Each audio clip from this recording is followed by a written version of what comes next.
Welcome to the Grow Down on Soil Health, the podcast where we dig deep into sustainable farming practices that can enhance your land and your bottom line. I'm your host, Dr. Ben West, Executive Director of Farmers for Soil Health, a program dedicated to improving soil health practices like planting cover crops. Today we'll be catching up with a known agricultural leader to dive deeper into the importance of water management techniques and how using soil health practices like cover crops or incorporating livestock can help preserve production farm lands for years to come. And he's a previous guest on the Grow Down. In fact, the first repeat guest we've had. So listeners may recognize the name Troy Daniell. Troy is the NRCS State Conservationist in Minnesota. We had such a good chat the first time, Troy. We wanted to bring you back. There's so many things that, so much knowledge you have. We thought it'd be worth some time to dig a little deeper. Thank you, Ben. I appreciate you having me back on. And I don't know how much knowledge I have, but I do have there's a lot of things going on in Minnesota that I know are very similar to most states in the union regarding farming, agriculture, the regen ag movement, and then some of the issues we have, land use, land use change. And talked to a good friend the other day that's a sportsman. He's all about hunting, and you and I both share that in common, hunting and fishing. And he was really concerned that a common thread between farmers, ranchers, and a sportsman is how much land is being lost to non-extensive use, to non-ag, non-recreational use, just going into development, basically. Yeah, absolutely. You hear ideas throughout your life, and sometimes they stick, and they stick for a long time.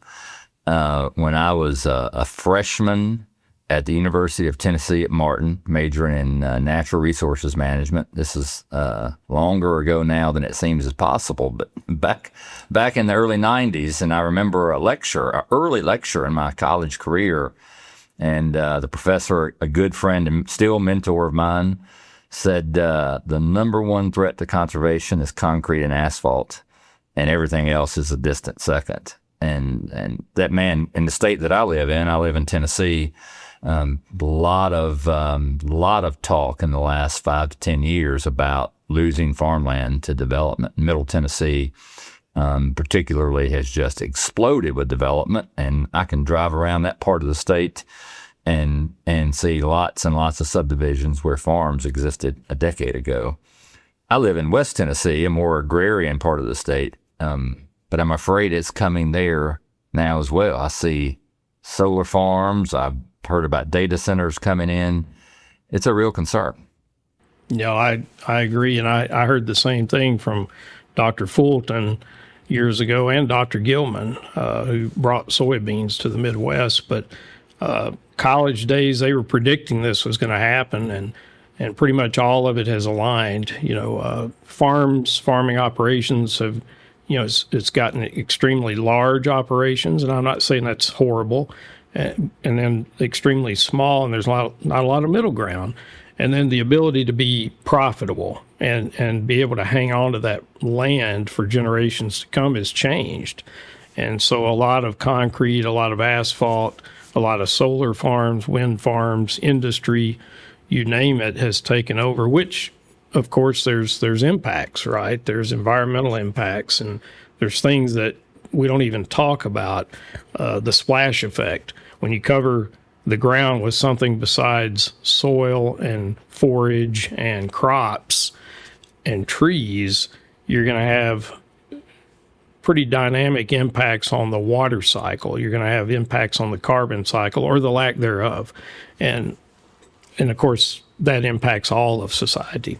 Yeah, absolutely. And that's keeping rural landscapes undeveloped is about more than just food production. Right? It is. It's about all of the ecosystem services that those open lands provide. Right. As you look around my state, of course, there are some farmers who had an opportunity to sell their land and make a significant profit. And it's really, really hard to criticize someone for that. At the same time, I'm sure your state is like mine. There's a lot of farmers going out of business, selling their land to other uses simply because economic times are so tough right now for farmers. I'm curious, Troy, as you look around your state, as I look around mine, it's tough to see an economic future for a lot of the farms that are there now with the growing competition from overseas, growing competition for the export market, particularly in soybeans and where I live in cotton. Talk to us a little bit about how that's playing out in Minnesota. How are you seeing the economic strains that farmers are playing out? How's that affecting land use? Oh, it's a heavy impact. Just where I live in the South Metro, about an hour south of MSP, and 5-6 years ago, most of my neighbors were still farming. I mean, it was still ag use. There's 2 dairies left in that part of the world, in that part of Scott County. I'd say most of Scott County is getting developed as we speak, and I don't blame young people or people my age inheriting something that they don't see a path to profitability, a path to change. And I know a lot of people are looking at tools like, ag land easements. Some of the counties are looking at zoning rules and already have some of those, but all those have waiver capabilities. But I don't know that easements are necessarily the silver bullet for this problem.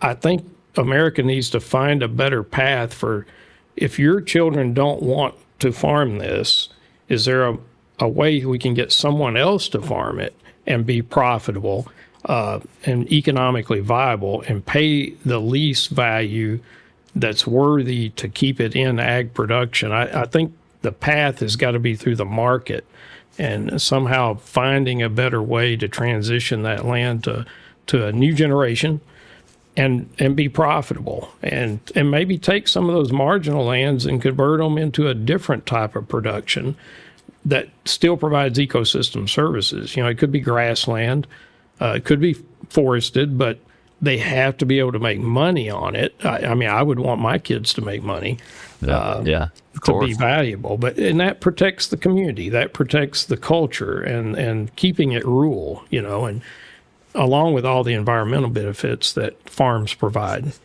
I want to dig into the ecosystem services of regenerative farming practices, but first I want to dig into just the simple economics, because it is we do expect a lot from farmers. We expect them to feed us and to clothe us and shelter us, now fuel us with biofuels, and also do so in such a way that keeps the land pristine and whatever, however we think of the land being pristine.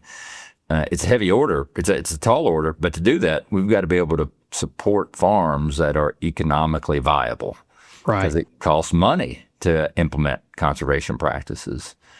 But those conservation practices have ecosystem benefits, but they also have bottom line benefits to farmers. Can you talk a little bit, Troy, about in your career, how have you seen some of these regenerative farming practices, cover crops, strip disking, no-till, field borders, all of those things? How have you seen those contribute to better economic outcomes for individual farms and farmers? Yeah, I think it is very site specific, of course. It's going to be farm by farm. Everybody has a little bit different soil that are, how they came into the discussion of regenerative ag is different. But just an example that we see more and more in the Midwest, a lot of the traditional livestock production kind of peaked a few decades ago and then kind of died back down. But because of the principles of soil health that is being preached out in the landscape, and people are learning from other farmers, taking cover crop and adding in a grazing aspect, and not only is it building the soil and help improve habitat for wildlife, there's a whole litany of reasons livestock should be on the landscape. It's giving another income stream to producers that may have had a very limited income stream. Is there cost to make that transition? Sure, there's some infrastructure costs, but that's getting better too. I mean, the technology is improving. The cost of the technology is going to get lower as we speak. But I think that's an example of complementary, putting livestock into a system that hasn't been there, brings another income stream. Wildlife. I drive by a place just south of where I live quite often, and they put a portion of their land into WRP back years ago when the old Wetland Reserve program. They've got a few acres in CREP, Conservation Reserve Enhancement Program, and then they've got a lot of acres in Conservation Stewardship Program, and then they've got a lot of acres that are in no program. Yep. But because of some of the practices and changes in pieces of that property, now they've got people who pay to come in and bird watch, who pay to come in and bring, they actually provide free Boy Scout camping opportunities, but they charge other people to come in and hunt. So there's opportunities of other income streams that people are looking at. We got folks now that they've moved some of their land into more food production, traditional food production, maybe not all of it. They've still got soy and corn and things, but little pieces of it. And now they've got pizza farms. So they have people come out on the weekends, they bring their family, they make a pizza, they talk about their regenerative ag. It's being thoughtful in how you can generate income streams that are not typical. And I think that's the only salvation for smaller scale. And when I say small scale, that's relevant, right? Where you're at in the landscape and what part of the world you're in. But, for the mid-size and smaller farms, if they're going to stay afloat, they've got to look for a lot of different income avenues and be willing to explore those. Yeah, absolutely. And, where I live in the Mid-South, West Tennessee, there's a lot of talk right now about, we'd like to have quail, bobwhite quail back on the landscape. That species used to be such an iconic huntable species in the Southeast. Such a deep part of the culture is almost completely disappeared because the bird has disappeared off the landscape. And there's some folks playing around with the idea if we could help farmers identify their more marginal acres and roll that out of row crop production and into bobwhite quail habitat, if you could develop huntable populations of those birds, economically, you're probably in a pretty good position to farm your best acres and do something else with your other acres that may generate more income or at least more profit.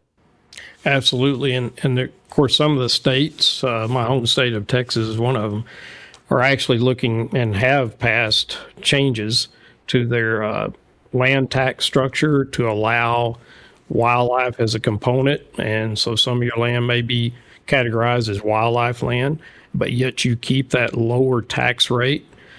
So that may not be a revenue stream directly, but that lowers your overall cost. So you don't have to pay those high taxes by transitioning some of your acres into just purely wildlife habitat.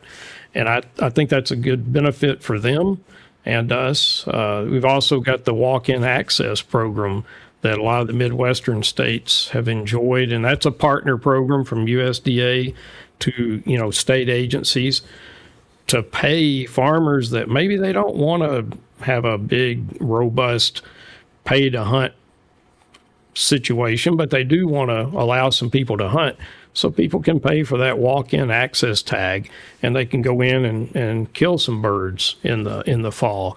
And that's an income stream. That's a value-added income stream. So, Troy, I don't want to put you on the spot here, but I guess I will. Right. You got any guess? Let's think about, just traditional commodity row crop agriculture. Let's just stick to soybeans and corn. You got any sense of, what percentage of acres in Minnesota that are currently in corn or bean production may not be profitable going forward in the new economy? That is putting me on the spot because I've got friends that'll probably call me on this. But, we do have some data and there's various data sets, and it's kind of what you determine as marginal.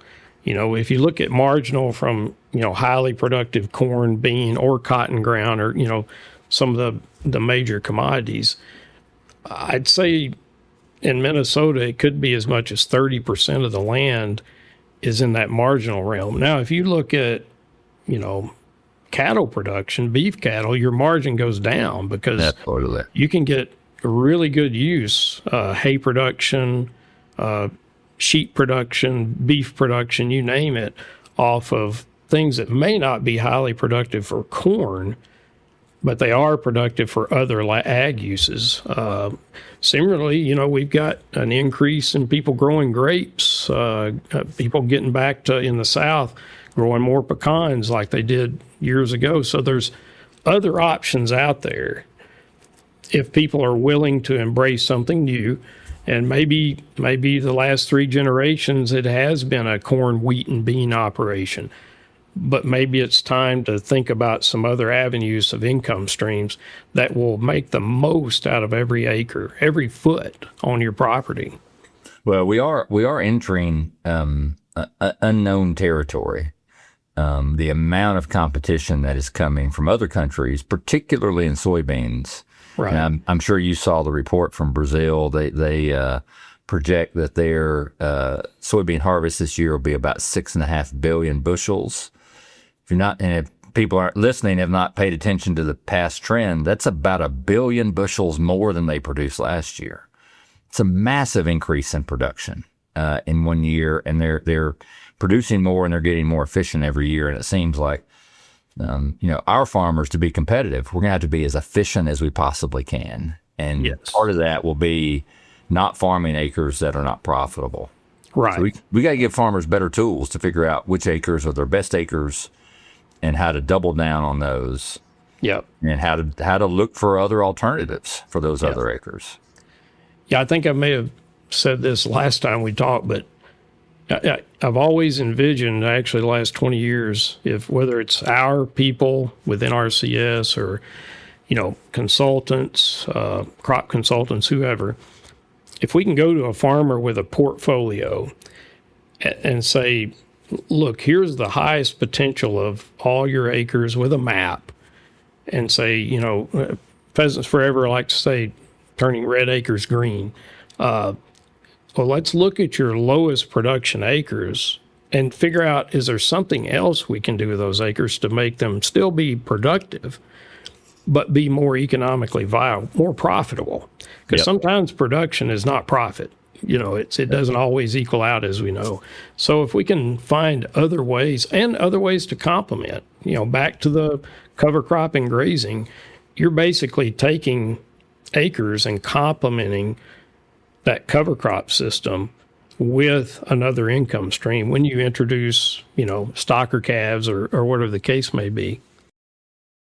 Yeah. And and those acres that are left in production and row crop production, using regenerative practices to make them as profitable and resilient as possible. And now with the state of the economy right now, I know farmers are looking for every possible way to reduce input costs. Right.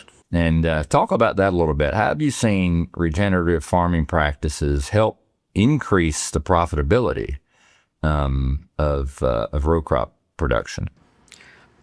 Well, we see it over time. There's no instant. I've got a good friend, Tom Cotter, down in southeast Minnesota. That's, he's been on this soil health journey for basically a decade or more, and we got people like Grant and Don Breichreitz that's out in southwest Minnesota. They've been at this for a long time. Over time, they can tell you they've been able to reduce the amount of nitrogen they use, which saves money. They reduce the amount of phosphorus that they use. That saves money, helps the environment, helps water quality. And as we talked about before, if you can start influencing that water cycle locally to where you're building a more resilient soil profile for the plant community, then you're more drought resistant. So that buffers you from big losses during certain periods. And all that is kind of a journey, I think, that people take on their property, because every soil has been treated a little bit differently over the years. Every operation's a little bit different. So some places I've heard guys get shocked over how quickly the organic matter comes back. And then I've heard others talk about, my gosh, I've been at this 5 years and I've only gained 0.5% increased soil organic matter. It's all dependent. But of course, every gain over time reduces that input overall into their operation if they can save on the amount of fertilizer, if they become a little more biological, so they reduce the amount of pesticides that they have to use for the crop to survive, if they learn to mitigate and buffer things like fungus and things of that nature through better crop rotation or changes in crop rotation. All that saves them money over time. And of course, at the end of the day, the healthier your soil is, the more building of your soil, you've just bought back the value of your land, because you're increasing the value of your land as you move through this regenerative process. And so that's a good thing. And I'm talking about increasing value for all land uses, but definitely for farming and for wildlife production. Yeah. Yeah. So profitability is one thing, and sustainability and resilience is another. Over the weekend, I was traveling. I was listening to a podcast. This farmer, Will Harris, was on. Will Harris is this guy's become pretty famous. He owns White Oak Pastures down in Georgia. Yes, sir. Now, he's gone whole hog regenerative agriculture on his livestock farm, and gone way further than most people can or will go. He's completely organic and completely running many species in a complex grazing rotation. So that's not the answer for everybody for certain. But he talked about on that podcast the importance of these regenerative farming practices in times when water becomes limited. We go through times of drought, or when fertilizer costs go up. All of those regenerative farming practices in any given year may not lead to profitability, but over time they can help farms become more resilient to drought years, to changes, dramatic spikes in input costs, which we have right now, really high fertilizer costs right now. Talk about the long-term benefits, the resilience benefits of these practices. Yeah, on regenerative practices, to me, it's broader than just cover crop. You got to include your tillage in that. You got to include how you manage nutrients, how you manage, your pest system. But we also, especially here in the Midwest, do a lot of what we call infrastructure or structural type practices that complement, quite often, drainage water management. Most of the land here in Minnesota, Iowa, Midwest has been drained at some time to be productive. But if you can take that and manage that appropriately so that you build the soil with soil health practices, management there, and you get the sponge effect, but you also manage how long you retain water within the soil profile before you just flush it out. So getting better side inlet structures, getting better technology to manage it, as an app on your phone, irrigation, water management, all that is a systems approach. And I think over time, we've seen it. We've got good demonstration projects here in Minnesota with the University of Minnesota, Minnesota Office of Soil Health. On those systems over time, continuing to build an ecosystem that's more viable and can reduce the inputs to make the production level that you're after. But there's even bigger benefits to society.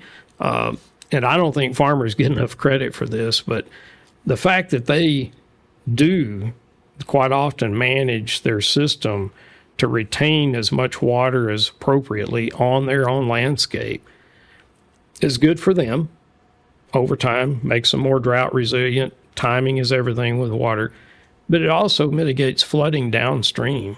I mean, I don't think farmers get enough credit for protecting communities. when it comes to flooding, and especially these huge rain events we've seen the last few years. Just the dynamics of that are impactful. And guess what? Some of the negative stuff upstream. So industry, development, housing, well, that rarely results in a great environmental benefit. But some of the things they're doing, and they're doing with water, hits the farm, and the farm absorbs the impact, because they can absorb the extra nitrogen that my neighbor puts on his yard because he thinks he's got to fertilize, 6 times a summer. So they can help filter through the practices on their place some of the negative impacts downstream. I think that's a positive thing. And that could, if people can be a little more creative, especially municipalities, county governments, townships, that could be an income stream in the future too, or maybe a tax break in the future. The positive things that farmers can do on their land that impacts the neighbors too. I hope I answered your question. Yeah, perfect. Before we keep diving in, let's talk about Farmers for Soil Health. This is a program established by farmers and for farmers, focuses on strengthening soil health practices like planting cover crops to enhance the environment and profitability of farmers. Through this podcast, which is in partnership with the Soy Checkoff, the Pork Checkoff, and the National Corn Growers Association, we dig deep into sustainable farming practices. We're here to bring you tangible, experience-based, and research-based information that can help you enhance your land and your bottom line. And if you're enjoying this, hope you'll listen to some of our other episodes, the ones that have already been on. Maybe listen to Troy's earlier episode or the ones to come. So, Troy, that you ended that last piece talking about all of the benefits of well-managed farms that incorporate some of these regenerative farming practices. And, those of us in the industry use the term ecosystem services, and it sounds like a bunch of mumbo jumbo, but it actually is exactly what you're talking about. It is this whole suite of benefits that well-managed land gives, not just to the landowner. We've been talking about the benefits of these practices to the landowner, to the farmer in their farming operation, but it also benefits society. It benefits their local community. It benefits their state, their country. I mean, a lot of these practices have implications on the world. So let's break down this buzzword, ecosystem services. What does that actually mean? And what are some of the benefits that well-managed farms provide society at large? Yeah, Ben, that's a good one. Several years ago, I think the first time I heard that term at a conference, I think I was at Society for Range Management or something, and the focus seemed to be for the first maybe decade of ecosystem services was all about carbon. And it became chirping birds, as you know, just carbon, carbon, carbon. But the reality is, then I began to hear our former chief, Dave White, talk about value-added markets. And then I dug in a little deep on some of this, and I realized they're kind of the similar but the same thing. It's basically the services, the landscape, and the management thereof can provide, and is someone willing to buy that? Is somebody, I think I like to talk about the Snicker bar analogy. If you know what it is and you see value in it, are you willing to pay for that? And sometimes paying for that can come in a lot of different forms. It can be, people like, direct market beef, or they like direct market ice cream. And, we've got the Red-Headed Creamery here in Minnesota that's well known for a value-added market. It comes straight from the cow, straight into the creamery. It doesn't even leave the property, and you get some of the best cheese on the planet Earth. That's value-added, and that's a direct additional market stream. But there's a lot of other things that, that we can measure that I don't think we give enough credit to. We can measure how much water is saved on a landscape, how much is retained within maybe a wetland structure. where you're managing for ducks and maybe rice production down in the south, but you're also managing the water that benefits the negative impacts downstream from flooding by retaining that water longer. So there's things we can measure very succinctly, legitimately, that probably should be talked about in the marketplace, and especially when it comes to governments, whether it be back to townships, counties, municipalities, state governments. What is the farmer doing that actually mitigates the cost of everyone else, lowers their insurance needs when it comes to water? What are they doing for wildlife that promotes sportsman opportunities in the state? That's another revenue for the state and for the local communities, not just the farmer. So I think for this whole discussion of how do we keep farmers farming and ranchers ranching, those are those ecosystem services we need to be looking at, paying for the reduction in nitrates, not just what goes into the air, but keeping it in the ground and then reducing the amount of nitrates that goes into the water system. We've got lots of examples where lakes have been delisted off of EPA's hit list. We've had rivers and streams delisted because of farmers and ranchers and what they're doing. We've got trout streams that are better than they were 30 years ago. Those farmers should be getting more than a pat on the back and an award from Trout Unlimited. I think they should have an income stream tied to that, or some type of tax break of, that's a benefit to society. But absolutely, and that those economic incentives can and do come lots of ways. There are in places there's opportunities for farmers to get incentive payments based for products that are grown under certain conditions, and there can also be governmental assistance, tax incentives. Sometimes I get questions from people about why is the federal government, why do we provide cost share for farmers, for example, to plant cover crops? It's their own operation, it's their own land. Where I live in West Tennessee, we have one of our really significant natural resources is the Memphis Sands Aquifer. It's one of the largest aquifer systems in the country. It's an amazing natural resource. Every county and municipal water system in my part of the world draws its water from the aquifer. And so what happens on the landscape really matters to the economic future of where I live, because if we compromise the aquifer, it's going to be billions and billions of dollars of economic impact. So helping farmers financially from the public to manage their land in a way that increases water infiltration and recharges the aquifer is something everybody should care about. And if farmers are bearing the cost of it, but it's providing a value to all of us, we've got to figure out ways to compensate them. We've got to figure out ways to incentivize farmers for managing their land well and rewarding them. Yeah, absolutely. I've had, growing up in the South, growing up in Texas, and I know you've probably faced a little bit of that at Thanksgiving or whatever, and you've always got the uncle that's, government payments, and most ranchers and farmers, they don't want to farm for a government payment. They just want to be profitable, raise a family, be part of the community, and run a business. They just want to run a business, just like the guy running the Dairy Queen. But, I don't know how many times I've explained it to some relatives and friends that, well, the tax dollars that we're putting into this investment, it's, farmers, we're not paying 100%. We're just paying a portion of the cost. But it's making your air cleaner so that you don't have to do these expensive mitigation projects for cleaner air.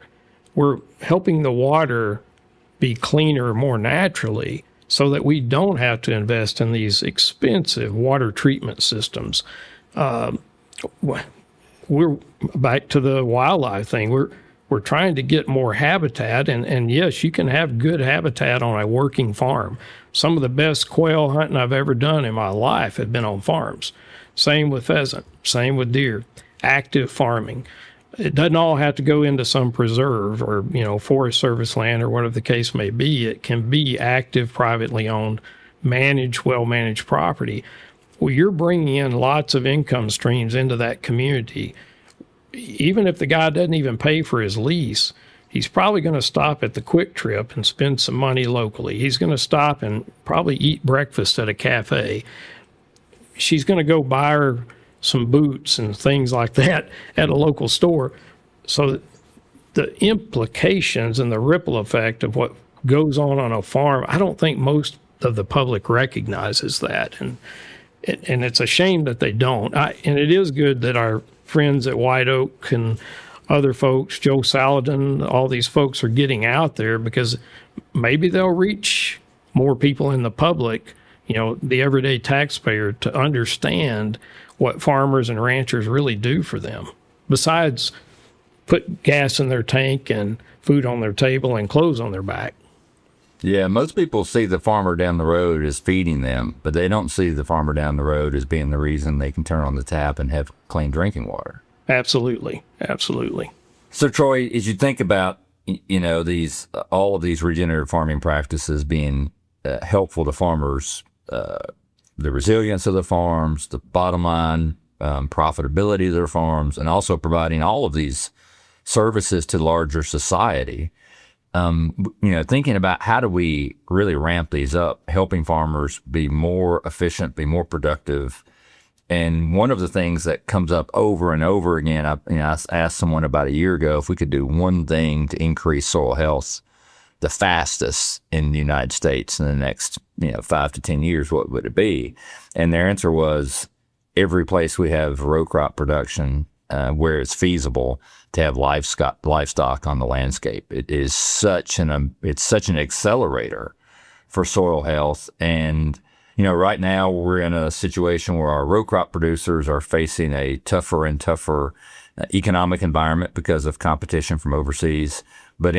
But within the country, our livestock herds have been going down for a couple decades, and there's a lot of interest and concern that we should be building our livestock herds. And I just wonder, Troy, how you see the future. What's the potential here of really bringing livestock back to the landscape, diversifying our farming operations, and using row crop agriculture and livestock hand in hand to both be more profitable and to increase soil health? I think there's a great opportunity. We know we've got to regrow our beef herd. I think lamb production has been kind of steadily improving as a livestock option. There's bison come into the mix. There's more and more people looking at bison opportunities. But I think the opportunity is great to complement what people are doing for soil health on row crop production by just integrating that grazing, the agitation of the hoof. It's just a natural ecosystem movement. You got manure, that's natural fertilizer.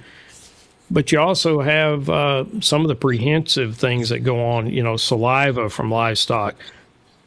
We know there's a biological interaction there that boosts microbial activity in the soil. All that's science-based. It's not hocus pocus. But it also, I think it's going to help us. We're running out of land in general. We've only got so much public land that can be grazed. And even though we open the door up a little wider for more public land grazing, it's extensive. So, your stock density is always going to be lower than what it is in the east. But yet there's a lot of opportunity east of the western states to have, and maybe the guy doesn't want to own livestock. Maybe a farm family, they don't want to own it, but they can work with a livestock producer from somewhere else to utilize their land temporarily or long term through some type of lease agreement, builds the soil health for them, gives that livestock operator a place to grow out their beef or whatever their case may be. And then I think there's more opportunity than we realize on our conservation reserve land. We've got a lot of CRP land that I know you're able to graze it more easier under the current farm bill than we have in the past. Probably could be a little better than what it is, but we know, and I'm saying we in Minnesota, we've had studies comparing CRP ground that has had no grazing for the last 30 years versus some ground that's been grazed. The soil health difference and the habitat difference is significant. That's a tool. Livestock are a management tool that can help enhance pretty much all land uses, even a little bit in forest land. I know some tree people are going to crucify me for saying that, but there's not much land in the United States that did not evolve without large ungulates browsing and grazing. So that's a natural part of the ecosystem. And I don't think you can very often get where you need to be with soil health or an ecosystem without integrating livestock into that community, basically. Yeah, absolutely. I work with two nonprofits that both do grasslands restoration in the Southeast, early successional habitat restoration. A lot of people think of the Southeast as a forested landscape, but historically we had millions and millions of acres of grasslands that were kept in grasslands before Europeans got here through fire, through beaver, and through large grazing animals. And anyway, these two nonprofits that do that kind of habitat restoration are more and more interested in how to use livestock as a tool to produce the kind of wildlife habitat outcomes that they want, because those are the natural systems that those landscapes evolved with. It's targeted use, and guess what? It's a little cheaper right now than diesel and equipment, and and managing the landscape just purely with equipment versus something that's a tool that can do something very similar or better and actually get you another income stream, I think is a good alternative for a lot of people to at least look into it. So many parts of the country, livestock, beef cattle herds specifically, have been declining largely because of cultural reasons, as much or more important than economic reasons. It is a particular kind of lifestyle. You got to want to do it. And I think lots of parts of the country, when people retire from that job, their kids not interested in taking it up. It's hard work. Yep. But I do wonder if this might be an area where technology is going to be a benefit to us. We had a guest on the show a few episodes ago talking about these new GPS livestock collars as a way to manage grazing paddocks so much easier and more efficient. Are you all playing with those in Minnesota? Yes, we are. We had actually several early adopters several years ago do some demo projects with, some of them were dairies, but quite a few were beef operations. There's even a couple of sheep operations that got into the, fenceless fence and using GPS collars. And there's a wide variety of views on that and what it should look like. But at the end of the day, I think it is a good tool because I just think about me growing up. I was talking to my mom the other day. In the cattle industry, you're always building fence or repairing fence. I mean, It's just like a never-ending thing. And if we can, over time, get that cost down as more people get into virtual fencing, especially for interior fence, that will save time. It will save, my body, the health of us all. It's good exercise. But also a lot of people get injured every year building and repairing fence and dealing with fence. So those kind of technologies, and then water too. I mean, we've got such huge improvements on getting water to livestock compared to what we did when I was growing up. And the technology there, of freeze proof and then water managed with electronic tools, things of that nature, I think are going to make it easier for people to get in the livestock business. You're still going to have to work cattle, and that's never a fun deal either till the end of the day. Of course. I mean, but it obviously could be there's some economic benefits, some just safety benefits. Yeah. But I think also, Troy, I think for me the exciting thing about it is it opens the door for the real incorporation of the best management practice of moving cows very regularly.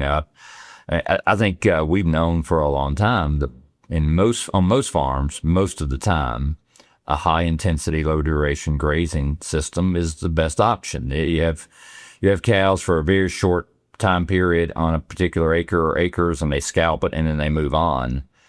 Best case scenario, you may be moving cows every day, sometimes multiple times a day, but Right. man, that's hard to do manually. But all of a sudden, this new technology may actually enable most farmers to use grazing systems like that. And we've known that's the best case for a long time. Most farmers don't do it because they just don't have the time. Yeah. Yeah, I think the labor savings and just the realities of, if people have kids and they got to pick them up at school, and and you're a farmer and you're farming too, and there's all that time savings is a benefit. But yeah, I think you're going to see an uptick in people interested in virtual fencing. I think you're going to see an uptick in people bringing livestock dogs back into the mix too, and just anything they can do cheaper over time to get the highest use. And it is that early, quick, intensive hit that mimics nature are typically the best grazing systems. Well, Troy, it's been such a pleasure having you on the podcast again. I'm sure we could book 2 or 3 more times. You're such a wealth of knowledge. There's so many opportunities around the country for farmers to double down on regenerative farming to make their operations both more profitable and more resilient long term, and then provide all of these benefits to society. And I really appreciate people like you who've dedicated your career to helping farmers to do that. So we really appreciate you joining us today. Absolutely. Thanks for having me back on. I appreciate being a repeat. Yeah, absolutely. We'll send you, we need to come up with a T-shirt for folks that come back twice. That's right. Thanks again. Thanks, Troy. Really appreciate you joining. And thanks to all of you for tuning in to this episode of To Grow Down on Soil Health. If this conversation has felt like your kind of talk, make sure to rate our podcast, follow us on social media, and check out our website, farmersforsoilhealth.com. Stay tuned here for more insights on sustainable farming practices. Until next time.